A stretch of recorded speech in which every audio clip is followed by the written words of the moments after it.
The glass trembles in her hand. Not from weakness. From control. The kind of control that comes when you've already decided something irreversible. When the weight of a choice has settled into your bones. And there's no turning back. When you've spent so many nights staring at the ceiling. That sleep feels like a memory. From someone else's life. Nicole stands at the edge of table 7. Her apron crisp white against the soft afternoon light. Filtering through floor-to-ceiling windows. The restaurant hums. With the quiet wealth of people who've never had to think about money. Crystal catches sunlight. Silverware rests on linen. Like promises of permanence. Somewhere in the distance. A piano plays something classical. Something meant to soothe. Something that only makes the silence inside her louder. She watches him. 60 years of entitlement. Carved into every gesture. The way he doesn't look at her. When she approaches. The way his fingers drum against imported leather. Impatient. Dismissive. Already bored with her existence. Before she's even spoken. His suit probably costs more. Than everything she owns. His watch ticks. With the kind of precision that comes from Swiss engineering and generational wealth. He's scrolling through his phone. Diamond cufflinks catch the light. With each movement of his wrist. Nicole's pulse is steady. Too steady. She's learned to breathe through glass. To exist in rooms where she doesn't belong. To smile with a mouth that's forgotten. What real joy feels like. 6 months of this. 6 months of carrying trays. And swallowing words. And pretending that tomorrow might be different. It won't be. Your wine, sir. He doesn't respond. Doesn't even acknowledge the sound of her voice. He just keeps scrolling. His jaw tight. His expression cold. And permanently disinterested in anything that doesn't serve him. She can see the faint lines around his eyes. Not from laughter. From squinting at contracts. From calculating profit margins. From looking past people like her. His entire life. The bottle costs more than her monthly rent. She pours carefully. Watching the dark red liquid spiral into the glass. Watching the way it catches light. Like something precious. Something worth protecting. Her hands don't shake. They should. But they don't. Not anymore. She's memorized this motion. Perfected it. The angle of the bottle. The distance from rim to pour. The exact moment to stop. Before it becomes too much. Control. That's all she has left now. Anything else? Her voice is professional. Polite. Empty. He still doesn't look at her. He just waves his hand. A gesture so casual. So inherently cruel in its carelessness. That something behind her ribs tightens. It's the same gesture you'd use to shoo away a fly. To dismiss smoke. To erase something that was never real. To begin with. She stands there. For 3 seconds longer than necessary. Watching him. Memorizing the shape of his indifference.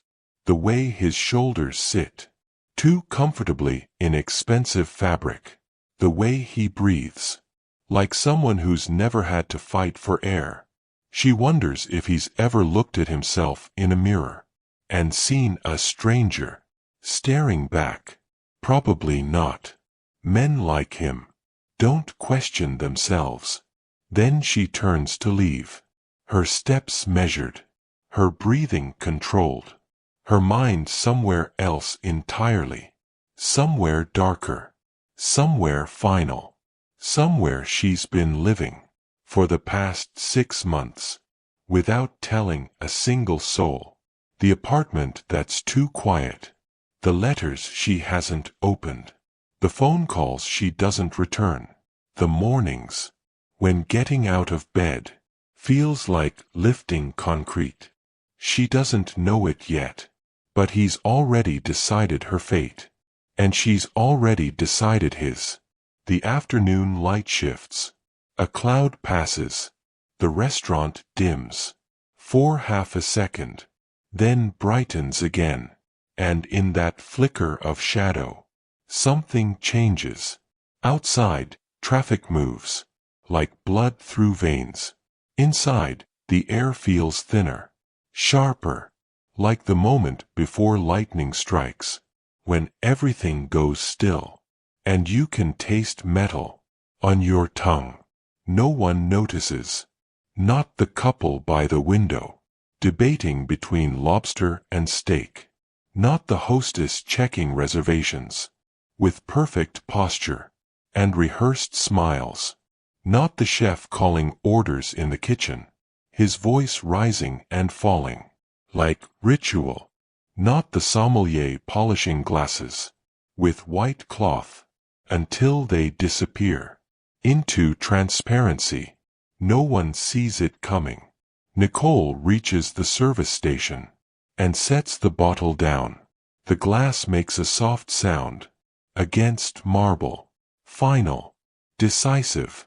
Her reflection stares back from polished steel. She doesn't recognize the woman looking back at her. 32 years old. Eyes that used to dream. Hands that used to create. A future that used to exist. Now there's just this. This moment. This decision. This man. Who doesn't even know her name. Not anymore. His voice cuts through the quiet. Like a blade through silk. This is room temperature. Nicole stops mid-step. Her spine straightens. Something cold spreads through her chest. Not fear. Not anymore. Something else. Something that's been building for months. Gathering weight. Like snow on a branch. About to break. She turns slowly. He's holding the glass up to the light. Examining it like evidence. Like proof of her inadequacy. His expression hasn't changed. Still bored. Still distant. Still entirely convinced of his own importance in a universe that revolves around his comfort. I'm sorry, sir. I'll bring you. Do you know how much this costs? He sets the glass down with just enough force to make sound. Not anger. Worse. Contempt. Of course you don't. Why would you? The words land soft, precise, designed to cut, without leaving visible marks. Nicole feels the restaurant shift around her. Conversations don't stop, but they quiet. Heads don't turn, but attention sharpens. The couple by the window glances over. The hostess pretends not to notice. The sommelier suddenly finds something fascinating about his inventory list. Everyone here knows this dance. I'll get you a fresh glass immediately, sir. Her voice doesn't waver. She's had practice. Years of practice. Swallowing humiliation. Like communion. A fresh glass. He leans back in his chair. There's something almost amused in his eyes now. The problem isn't the glass. The problem is competence. Her fingers curl against her apron. He continues, his voice carrying just enough to be heard at neighboring tables, but not enough to seem like he's making a scene. That's the art of it, the refinement of cruelty. I come here because standards matter, because details matter, because when you pay for excellence, you expect. He pauses, lets his gaze slide over her, like she's furniture, someone who understands what that means. Nicole stands perfectly still. Inside, something is fracturing. Has been fracturing. For 6 months. Since the phone call. Since the funeral no one attended. Since she found the letters her father left behind. Apologies written in shaking handwriting. Explanations that explained nothing. A name circled in red ink at the bottom of a financial document. This name, his name. She breathes in through her nose, counts to 3, lets the oxygen fill spaces that feel hollow. I apologize for the inconvenience, sir. I'll have the sommelier bring you something personally selected. The words taste like ash, like surrender, like every time she's ever had to bow her head and pretend that dignity is negotiable. The sommelier, he smiles, barely, just enough to show teeth. Yes, someone who actually knows what they're doing. That would be preferable. He returns to his phone. Dismissal complete. Nicole doesn't move immediately. She stands there, suspended in this moment, watching him scroll through emails, or stocks, or whatever matters, to men who've never had to choose between electricity and groceries, watching the way his thumb moves across the screen, with absolute certainty, watching the way he exists in the world, like it was built specifically for his comfort. Her father's voice echoes somewhere in the back of her mind, broken, desperate. 3 weeks before she closes her eyes, opens them. The light through the windows feels sharper now, more severe, like the world has been turned up too bright, and she's the only one who can see it. Of course, sir. The words come out smooth, professional, perfect. She turns away before he can respond. Her steps are measured, controlled, each one calculated. She passes the couple by the window. They've returned to their lobster debate. Crisis averted. Entertainment over. She passes the hostess, who offers a sympathetic smile. That means nothing. She passes tables, where people eat and laugh, and plan futures that will actually arrive. She reaches the service station. Her hands find the edge of the counter. Marble, cold, solid, real. Somewhere deep inside her chest, where no one can see, where no one has looked in months, where she's been carrying weight that has no name. Something shifts, not breaking, sharpening. The sommelier's name is Marcus. He's worked here for 12 years, knows every vintage, every patron, every unspoken rule about who gets attention and who gets ignored. He approaches table 7 with a bottle that costs more than Nicole makes in 3 months. His expression is carefully neutral, professionally warm. Nicole watches from the service station. She should be clearing table 12. Should be checking on the anniversary couple in the corner. Should be moving, working, existing in the mechanical rhythm that keeps her employed and invisible. But she doesn't move. She watches Marcus pour, watches the billionaire taste, without looking up, watches him nod once. Not approval, just acknowledgement that the bare minimum has finally been met. Marcus retreats. The restaurant continues breathing. Silverware against china. Murmured conversations. The piano is playing something melancholic now. Something that feels like rain. Nicole's manager appears beside her.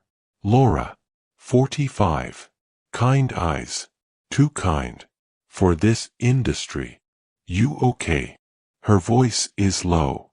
Concerned. Nicole realizes she's been standing motionless for too long. Her hands are still gripping the counter edge. Her knuckles are white. I'm fine. The lie comes easy. She's told it so many times. It almost feels true. Laura doesn't believe her. Nicole can see it.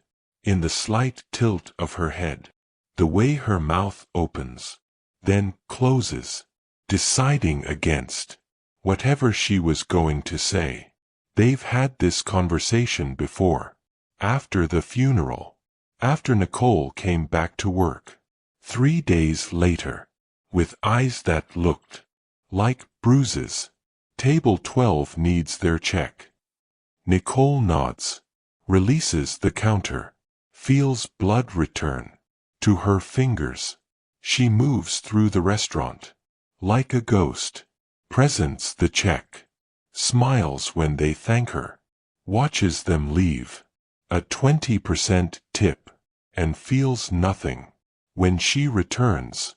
Table 7 is empty. Not empty. He's still there. But the table has been cleared. Except for his wine glass. And his phone. He's made a call. She can tell. By the way he's leaning back. One hand gesturing. Even though whoever he's talking to can't see him. Projected earnings are irrelevant. If execution fails. His voice carries authority, impatience, the kind of tone that ends careers. With a signature, Nicole approaches to refill his water. He doesn't pause his conversation, doesn't lower his voice, just keeps talking while she pours, like she's part of the furniture, like she doesn't have ears or thoughts. Or a name. I don't pay consultants to give me probabilities. I pay them for results. The water reaches the rim. She stops pouring. If Peterson can't deliver by Friday, replace him. She sets the pitcher down softly. I don't care about his personal circumstances. Everyone has personal circumstances. Something in her chest contracts. Personal circumstances. Her father had personal circumstances. A business that collapsed. Investors who vanished. A partner who walked away clean. While everything burned. 6 months of trying to salvage what couldn't be saved. 6 months of phone calls to lawyers who couldn't help. 6 months of watching a good man crumble under weight. That wasn't entirely his to carry. 6 months that ended with a bottle of pills and a note that said, I'm sorry I couldn't fix this. That's not my problem. Make it work. Or find someone who can.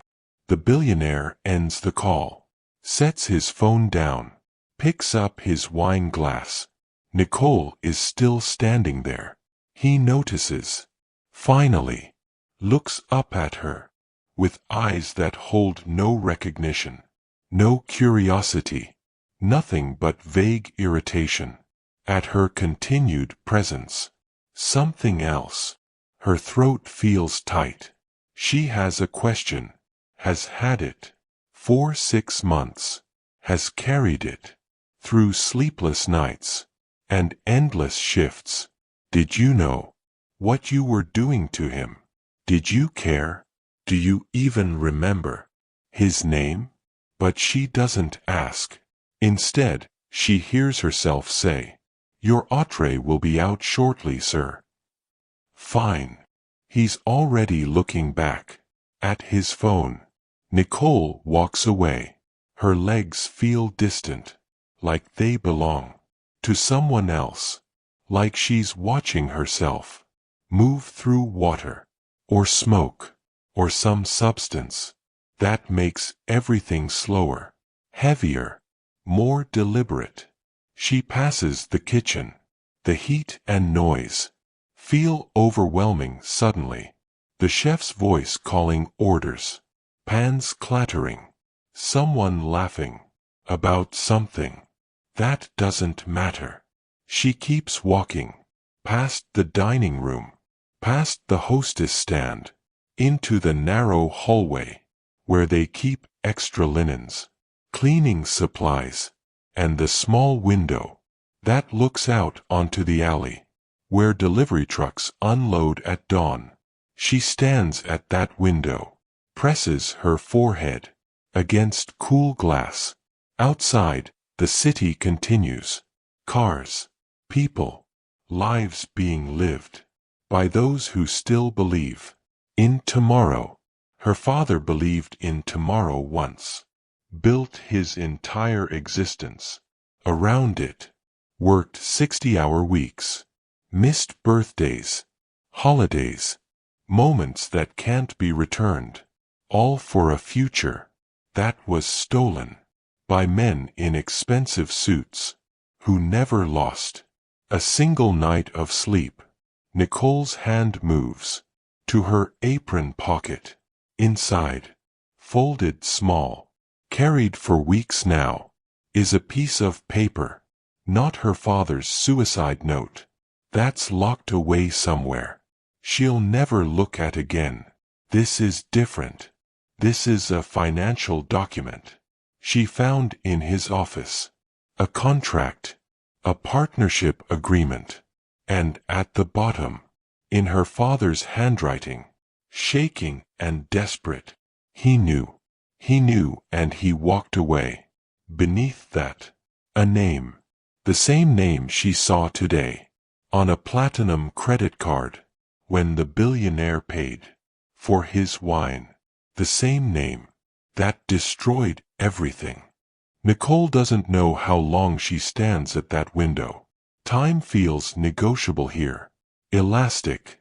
Something that stretches and contracts depending on how much pain you're willing to hold. Laura finds her eventually. Hey. Soft. Careful. The way you approach something fragile. His entree is up. Nicole turns. Her reflection catches in the hallway mirror. Pale, composed, professionally empty. She looks alive. The illusion is nearly perfect. I'll take it. Laura hesitates. Her hand reaches out, almost touches Nicole's arm, then withdraws. I can have Marcus. I'll take it. Firmer now. Final. Something passes across Laura's face. Worry. Recognition. The look of someone who's seen this before. In other servers, other industries, other people who reached the edge before deciding which way to fall. But she nods. Nicole returns to the kitchen. The plate is waiting. Seared duck breast, reduction sauce, microgreens arranged with expensive precision. She lifts it carefully. The porcelain is warm against her palms. She walks back through the dining room. Afternoon has shifted into early evening. The light is softer now, golden, the kind that makes everything feel like a memory. More tables are full. The restaurant hums louder, busier, full of people celebrating things worth celebrating. Table 7 sits at the center of it all. The billionaire is on another call. Of course he is. Men like him don't pause. They consume moments, convert them into profit, move on. Nicole approaches. Sets the plate down in practiced silence. He glances at it. Nods once. Keeps talking. The Shanghai deal closes Tuesday. I want confirmation by Monday. She turns to leave. Wait. The word stops her. She turns back. He's looking now. Not at her face, at her posture, her presentation, the way light catches the edge of her apron. Bring me another glass of the Bordeaux. Not a question. Not please. Instruction. Of course, sir. She heads to the wine station. Marcus is there, organizing bottles with reverence. Table 7 again? He doesn't hide his distaste. He's requested more wine. Marcus pulls the bottle. Complained about the temperature. Sent back the bread. Asked if we understood what proper service meant. He pours carefully. Some people have too much money and not enough humanity. Nicole takes the glass. Her hand is steady. You sure you're good with this table? I'm fine. But she isn't. Hasn't been since she found her father on his office floor, the empty pill bottle still in his hand, his eyes open, staring at a ceiling that offered no answers. The police said it was quick. Painless. Like that mattered. She returns to table 7. The billionaire has finished his call. He's cutting into the duck, movements precise, economical, the way someone eats when food is fuel, not pleasure. Nicole sets the wine glass down. Your Bordeaux, sir. He doesn't acknowledge her. Just eats. Exists in a bubble where waitresses are interchangeable and suffering belongs to other tax brackets. Nicole stands there. She should leave. Should return to the invisible rhythm that keeps her employed. But her feet don't move. She watches him chew with the certainty of someone who's never questioned whether dinner will arrive. Watches him reach for the wine glass. And something inside her crystallizes. Not rage. Rage is hot, impulsive, visible. This is colder. Sharper. The clarity that comes when you've been underwater so long that drowning starts to feel like relief. Her father tried to fight. Tried to negotiate. Tried to explain that lives were attached to that business. Families, jobs, futures. The billionaire didn't care. Men like him never do. 15 people lost their jobs when the company collapsed. 15 futures erased with a signature. Her father carried all of it, every termination letter, every apology, every broken promise. Until the weight became unbearable. Until pills felt like the only honest answer. Nicole's hand moves to her apron pocket. The document is still there. Folded. Waiting. The billionaire sets down his fork, dabs his mouth with linen, reaches for his wine again. Anything else, sir? Her voice sounds distant. He waves her away without looking. Nicole doesn't move. She stands there, suspended, watching him live with absolute certainty while her father is ash in an urn she can't open. Watching the man who destroyed everything. Who remembers nothing. Who never paid for any of it. The restaurant feels smaller now. Like the walls have moved inward while no one was paying attention. Like the air has thickened into something harder to breathe. Nicole moves through her remaining tasks with mechanical precision. Refills water glasses. Clears plates. Smiles when required. Her body remembers the choreography even when her mind is elsewhere. And her mind is elsewhere. 6 months ago. Her father's office. Standing in the doorway. Knowing before checking his pulse that he was already gone. Later, the documents. Hidden. Meticulous. Tracing every decision, every meeting, every promise made and broken. One name. Again and again. His name. The man at table 7, checking his watch, irritated that time refuses to accelerate for him. Nicole watches from across the dining room. He's powerful. She sees it in the glances from other diners. In Laura's quiet instruction to prioritize his table. In the way the restaurant organizes itself around his presence. Like gravity around a black hole. Men like him don't face consequences. They create them. Distribute them. Walk away clean while others suffocate. Her father faced consequences. Took blame for decisions that weren't entirely his. Absorbed investor rage. Carried the guilt of employees who trusted him. And this man slept fine. Probably never thought about it after signing the papers. Moved on to the next deal. the next acquisition, the next opportunity to profit from someone else's desperation. Nicole's shift is ending. The evening crew arrives in the back, aprons tied, sections checked. The dinner rush will erase the afternoon's quiet. She should clock out, go home to her empty apartment, heat something forgettable, wait for exhaustion to become sleep. But table 7 still has a half-full wine glass. And she's carried this weight for 6 months. 6 months of waking up knowing her father is gone. 6 months of questions with no answers. 6 months of rage with nowhere to go. Because the target is untouchable. Protected by wealth. By lawyers. By a system built to shield men like him. She walks to the service station. Opens a drawer. Among corkscrews and tools, she finds a pen. Takes a small piece of paper from the order pad. Her hand hovers. What do you say to the man who killed your father without ever touching him? What sentence can carry 6 months of grief and rage? She writes 3 words. Simple. Direct. Devastating. I know everything. Her hand shakes. Finally. She folds the paper. Slides it into her apron pocket beside the financial document.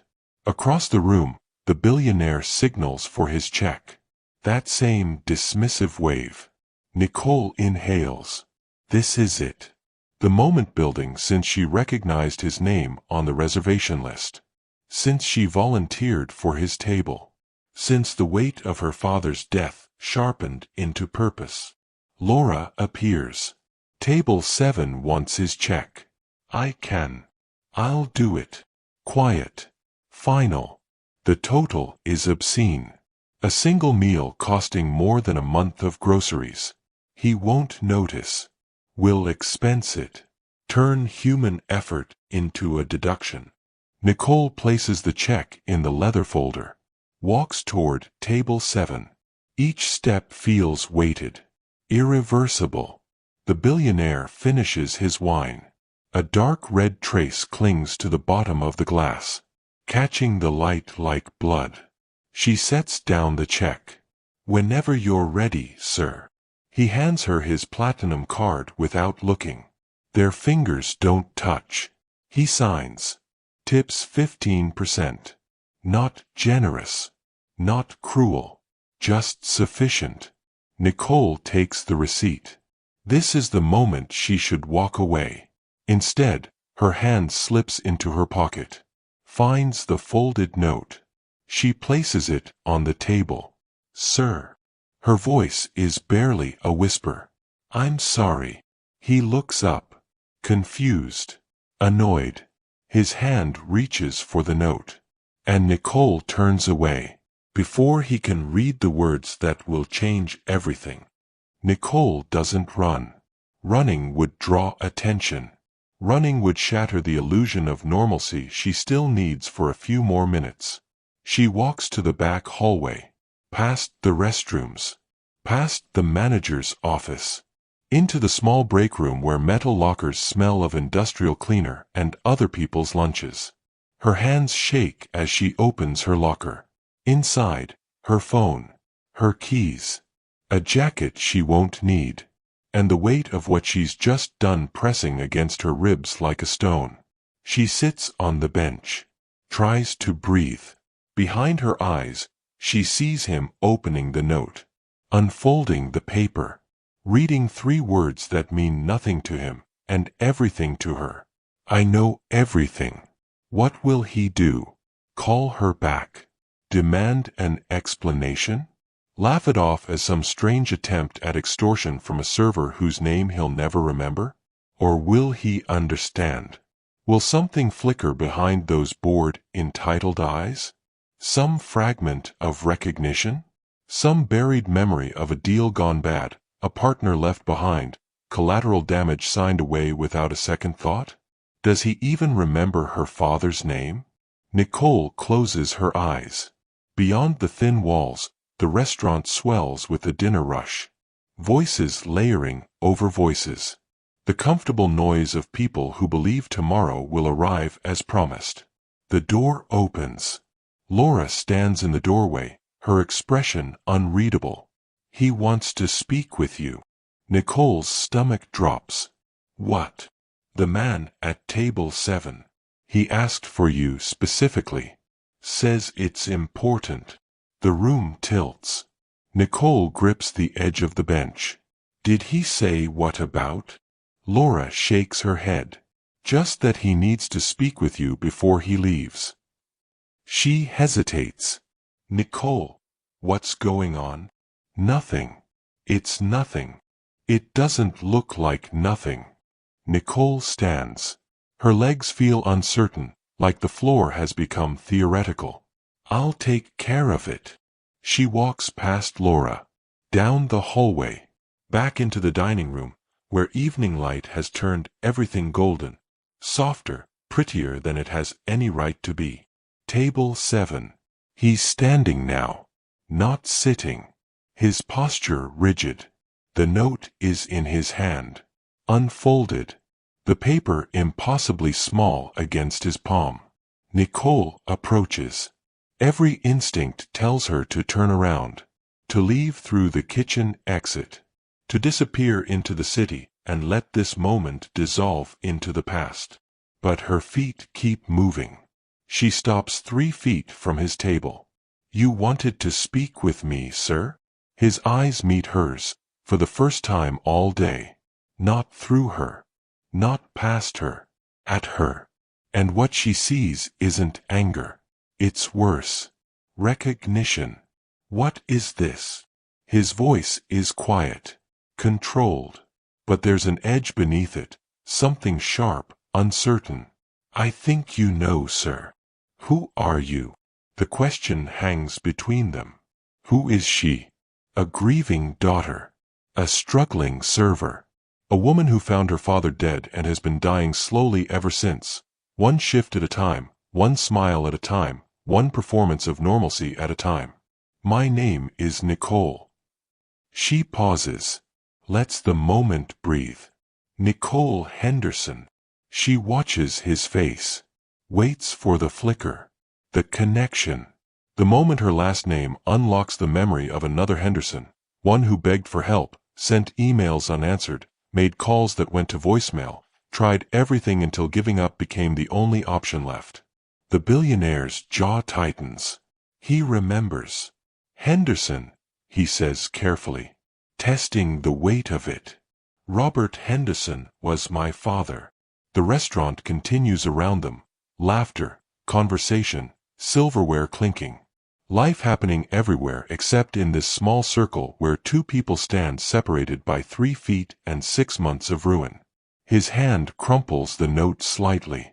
Your father. He stops. Recalculates. I don't know what you think you know, but I know everything. Her voice is steady now. The shaking has moved inward. I found his files. The partnership agreement. The investors you pulled. The loans you refused to co-sign after you promised. The emails where he begged you to reconsider. All of it. He glances around. Suddenly aware they're in public. That power behaves differently when it has witnesses. This isn't the place. Where is the place? Nicole steps closer. Your office? Your lawyer's office? A boardroom where you decide people's futures between coffee and lunch. You need to calm down. My father is dead. The words land like a verdict. Something shifts in his expression. Not guilt. Not yet. But discomfort, the first hairline crack in his armor. I'm sorry for your loss, but business is business. Nicole laughs. It comes out broken. Is that what you call it when 15 people lose their jobs?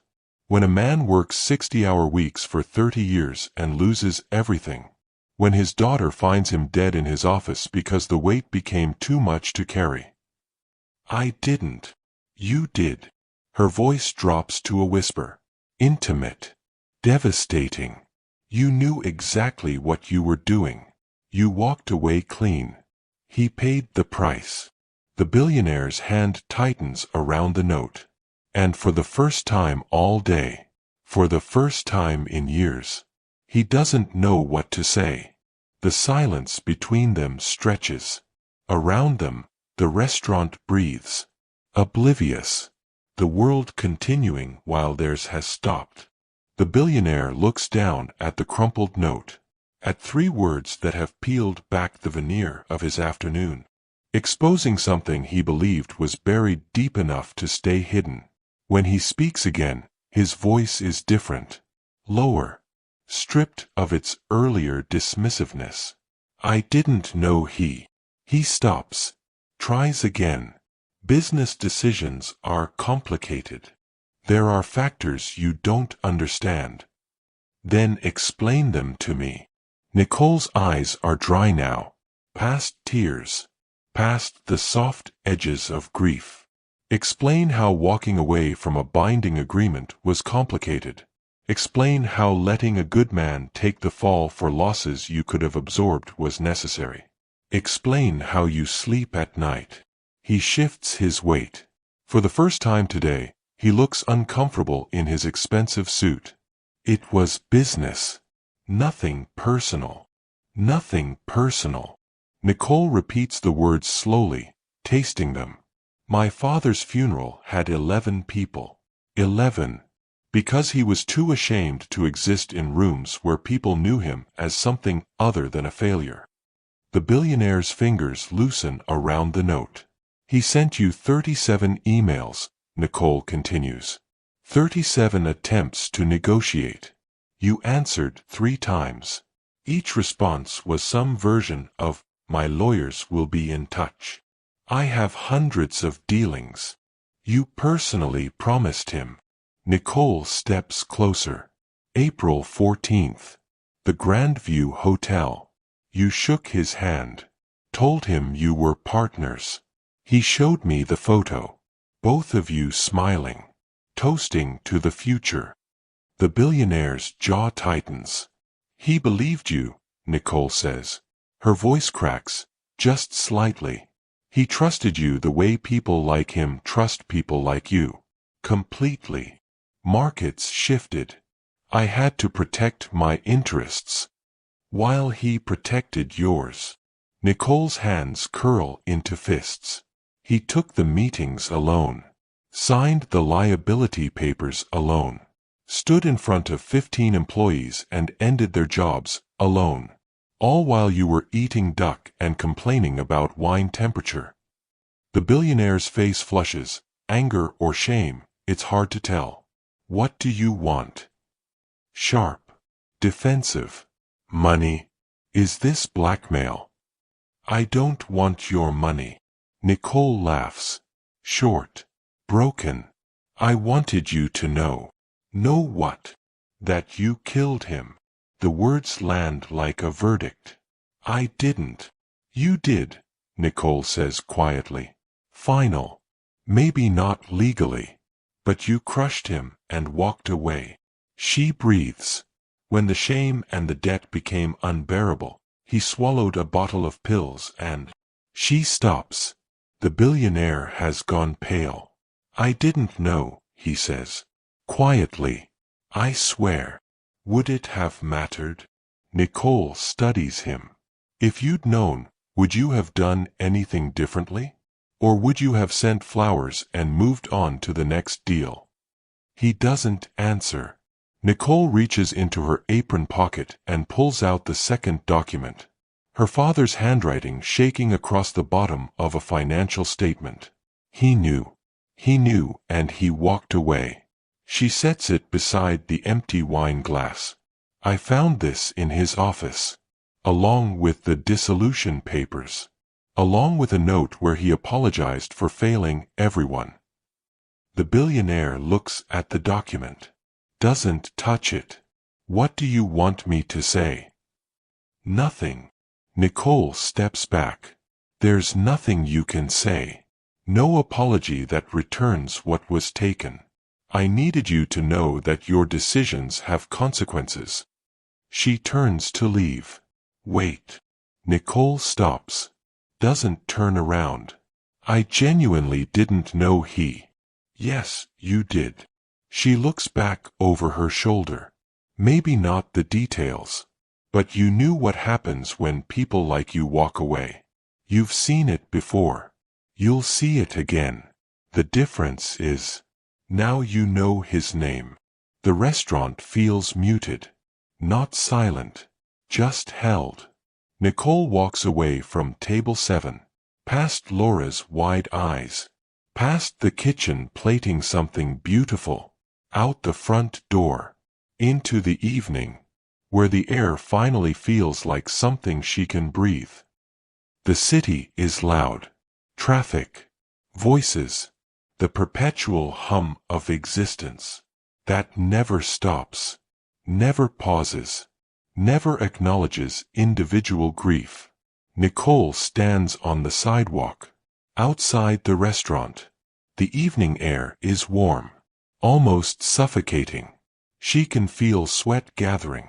At the small of her back. Beneath her uniform. Beneath the layers of composure. She's worn like armor.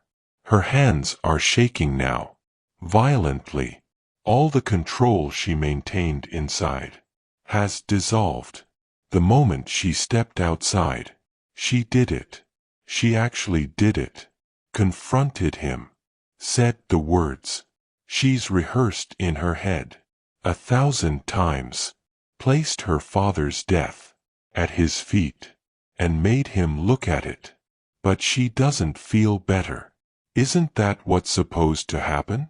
The movies promise catharsis, closure, some weight lifting from your shoulders, the moment you speak truth to power. Instead, she feels hollow, like she's been carved out from the inside, and what remains is just the shell, just the outline of a person who used to be someone's daughter. Her phone buzzes. Laura, are you okay? Where did you go? Nicole doesn't respond. She starts walking. No destination. No plan. Just movement. One foot in front of the other. The mechanical act of existing without knowing why. The streets are crowded. People leaving work. Meeting friends. Beginning their evenings. Happy hour crowds spilling onto patios. Couples holding hands. Someone laughing too loud into their phone. Life continuing. Always continuing. Even when yours has stopped. Nicole walks for blocks. Maybe miles. She loses track. The city blurs around her.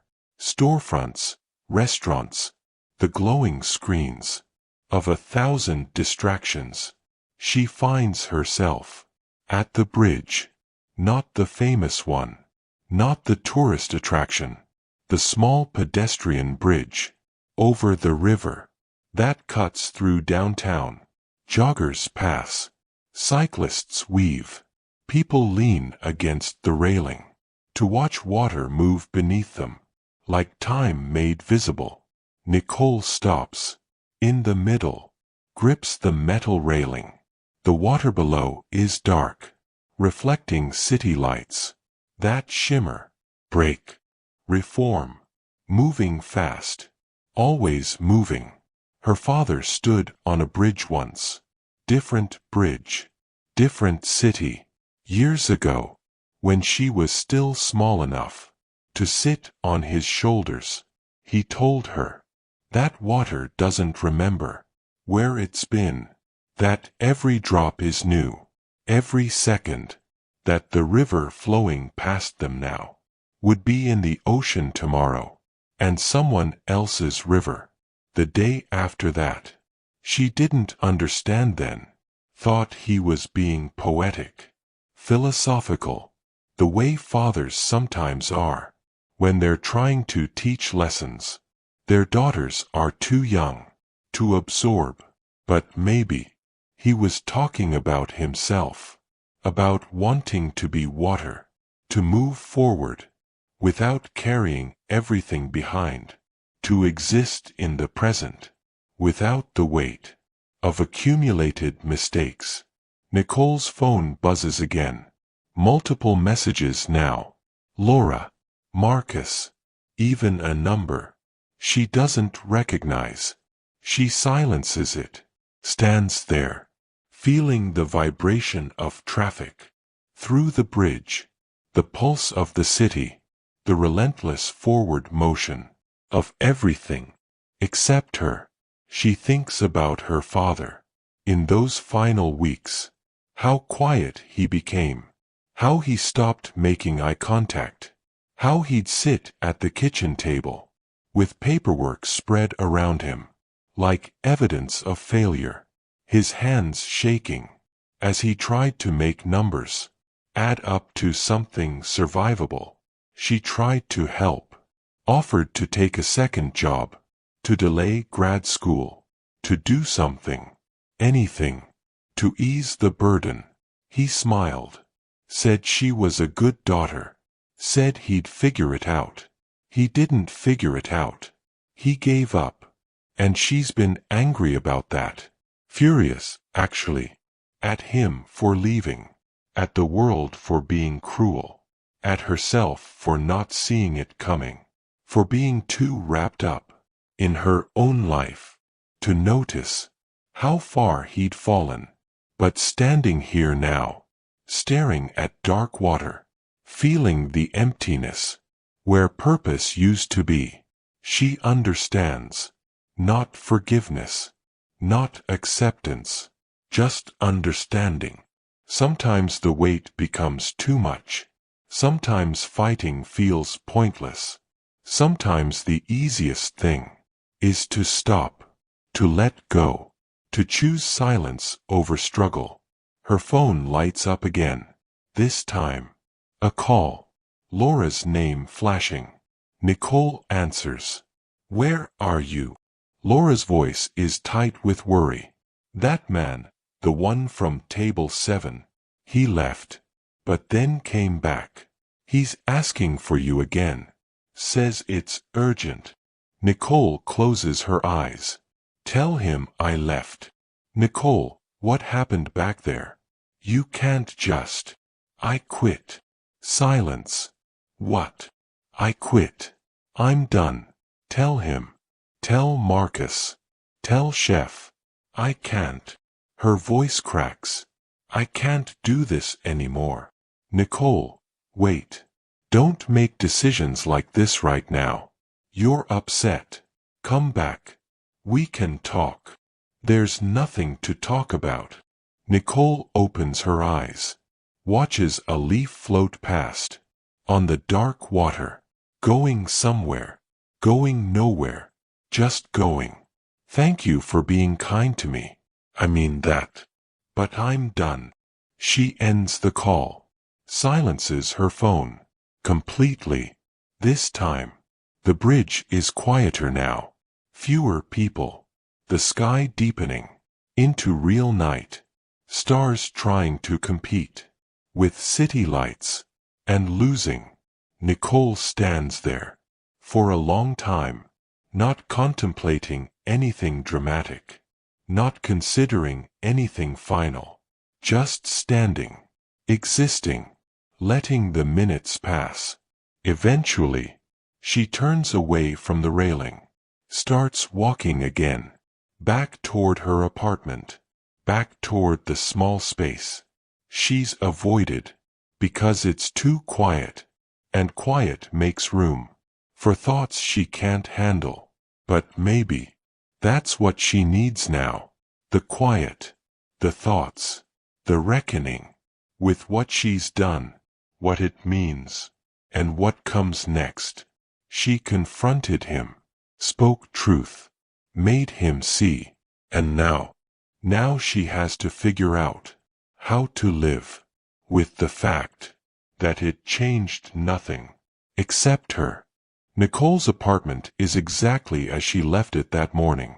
Small, sparse, temporary in the way that's lasted years, because permanent feels like a promise. She can't afford to make institutional beige walls. Furniture chosen for necessity, not comfort. A bed. A dresser. A table with one chair. Like she's been preparing to disappear. Without leaving evidence. She was ever here. She drops her keys on the counter. The sound echoes. Sharp. Final. The only noise. In a space that absorbs sound. The way it absorbs hope. No messages waiting. No concerned friends. No distant relatives checking in. Just the hum of the refrigerator. And traffic leaking through thin walls. She stands in the doorway for a moment. Looking at this space. This container for her grief. These four walls. That have witnessed every sleepless night. Every morning she couldn't get out of bed. Every moment she questioned whether continuing was worth the effort. She sits on the edge of the bed, still in her uniform. The fabric smells like the restaurant, wine, bread, and the quiet expectations of wealthy people who never see her. Her phone lies face down, deliberately ignored. Messages accumulating, like debts she can't pay. Her eyes drift to the photograph. On the dresser, her father. The only decoration she ever unpacked. Taken 5 years ago, before everything collapsed. He's smiling, really smiling, holding a small trophy. Some regional business award. That mattered then, and means nothing now. He believed in tomorrow, in integrity, in a system that would prove him wrong. Nicole picks up the frame. The glass is cold, the metal cheap. I did it, she whispers. I found him. I told him everything. I made him see you. The photo doesn't answer. Of course it doesn't. Her father is gone. Has been gone for 6 months. Will be gone forever. The dead stay dead. The living keep carrying them. She sets the frame back. In its exact place. Lies on the bed. Stares at the ceiling. A water stain spreads slowly. Promised repairs that never come. The weight is still there. Heavy. Pressing against her ribs. Existence still feels like labor. But something else is there too. Something small. Unfamiliar. Not peace. Not closure. Not forgiveness. Just space. A thin opening. In the density of her grief. She spoke. She was heard. For one moment. He carried a fraction of what she's carried alone. For 6 months. It's not justice. Men like him don't face consequences. Tomorrow he'll wake up wealthy, insulated, unchanged. But he'll remember her father's name now. Robert Henderson. Won't be just a file. Or collateral damage. He'll be human. Someone who existed. Someone who suffered. Maybe that's something. Maybe it has to be enough. Nicole closes her eyes. For the first time in 6 months. Sleep feels possible. Not easy. Not peaceful. But possible. Outside, the city continues. Inside, the silence feels different now. Less like drowning. More like stillness. Tomorrow, she'll figure out what comes next. But tonight she breathes. A daughter. 32 years old. Unemployed. Grieving. Angry. Broken. But still here. Still breathing. Still surviving. One impossible day at a time. If you made it to the end of Nicole's story, you felt something most people spend their entire lives avoiding.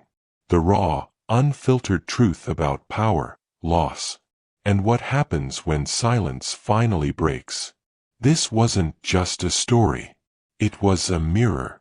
A reminder that behind every transaction, every business decision, every dismissive wave of a hand, there are real lives, real consequences, real people carrying weight no one else can see. If this story shook you, if it made you look twice at the invisible people serving your table, if it reminded you that everyone you meet is fighting battles you'll never fully understand, then do something most people won't. Subscribe, like the video, turn on the notification bell, not for entertainment, but for stories that matter. Stories that don't let you look away. Stories that force you to feel something real. And in the comments, tell me, have you ever confronted someone who hurt you? Have you ever carried a truth so heavy it changed who you became? Share it here. This community isn't built on comfort. It's built on honesty. Don't just watch. Be part of something that refuses to let important stories die in silence.